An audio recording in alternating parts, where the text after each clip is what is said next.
কেন মিথ্যা বলবেন? কেন নামাজ পড়বেন না?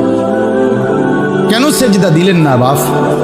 আল্লাহ তাআলার সাথে এখানে একটা কথা আছে, লাস্টের আয়াত আমি শুনাইতেছি আপনাদের, বড় সাংঘাতিক একটা কথা আল্লাহ তাআলা বলছেন, আপনি শুনেন।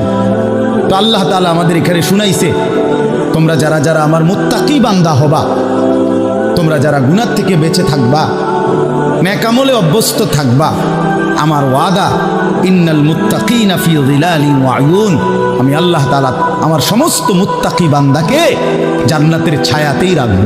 সুবহানাল্লাহ। আয়ুন, জান্নাতের নহর, দুধের নহর, মধুর নহর, মদের নহর, পানির নহর, 4টি নহর বেষ্টিত জান্নাতের মধ্যেই আমি তাকে 24 ঘন্টা থাকতে দেব। সুবহানাল্লাহ। ওয়া ফাওয়াকিহা মিম্মা ইয়াশতাহুন, আল্লাহ তাআলা বলেন, এবং আমি আমার মুত্তাকি বান্দাকে তার চাহিদা মতো সমস্ত ফল ফলাদি খাদ্য আহার্য আমি তাকে জান্নাতে দান করব।